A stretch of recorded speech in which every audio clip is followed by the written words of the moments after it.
Aujourd'hui, nous allons parler du e-Citaro, véhicule électrique de la gamme urbaine de chez Vobus. Les nouvelles normes environnementales imposent une évolution du parc et nous voyons donc arriver des véhicules avec de nouvelles énergies alternatives.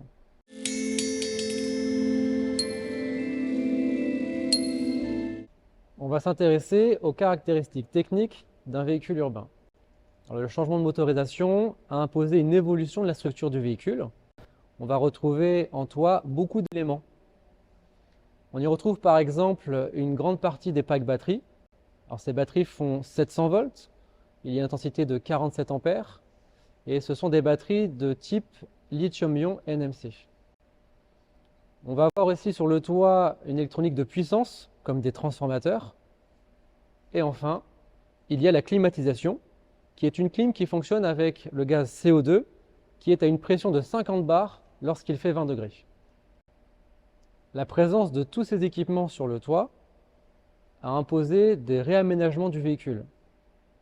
Il n'y a plus de lanterneaux comme issue de secours sur le toit. Le poids du véhicule a augmenté de 2 tonnes. La structure et le châssis ont été renforcés. Par contre, les points de levage restent les mêmes.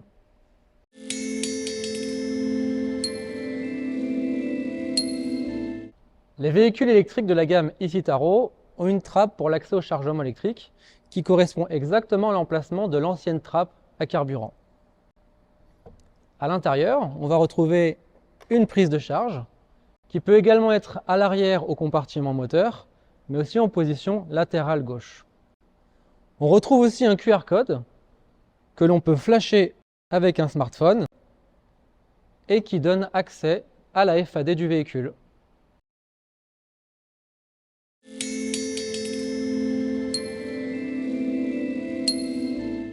Pour mettre en sécurité un véhicule qui est en stationnement et en charge, la première chose à faire est d'actionner l'arrêt d'urgence sur le dispositif de charge. Ensuite, il faut retirer la prise de charge. Cette prise est équipée d'un système anti-arrachement. Pour le déverrouiller, il faut appuyer sur le bouton « Arrêter le processus de charge ». On peut maintenant enlever la prise.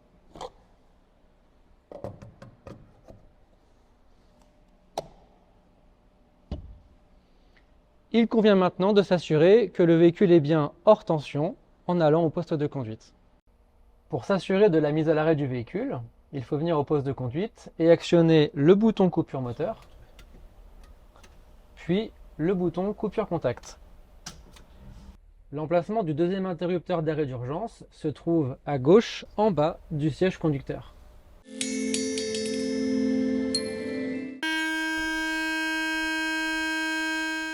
Le e-Citaro peut être équipé en option d'un programme de surveillance de risque d'incendie au niveau des batteries lorsque le véhicule est stationné et en charge. Ce programme va émettre 4 signaux d'alerte, un message au tableau de bord, l'activation des feux de détresse, l'activation de l'avertisseur sonore et l'envoi d'un signal d'alerte via le canal de communication de la prise de charge. Lorsque le véhicule est accidenté, ou si une personne est confrontée à un risque électrique lié au véhicule, la mise en sécurité se fait par le bouton d'arrêt d'urgence. Le véhicule est équipé de 2 boutons d'arrêt d'urgence. Le premier se trouve au niveau de la trappe de chargement et le deuxième est au poste de conduite. Lors de l'appui sur l'arrêt d'urgence, la tension se trouve confinée dans les batteries. Le compartiment moteur a conservé son utilité. On y retrouve des équipements électriques, dont la prise de charge arrière.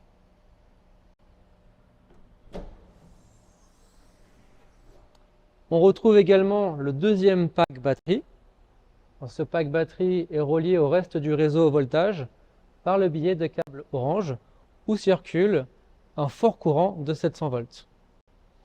Le risque électrique est signalé sur le véhicule par 2 moyens, les câbles de couleur orange et la position d'une étiquette de couleur jaune sur les appareils haut voltage. Il n'existe pas de véhicule électrique dans la gamme Tourisme chez Vobus.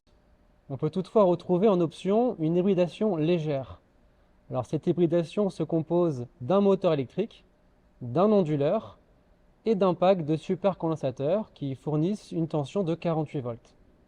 Cette tension étant légère, il n'y a pas de risque à prendre en compte lors d'une intervention.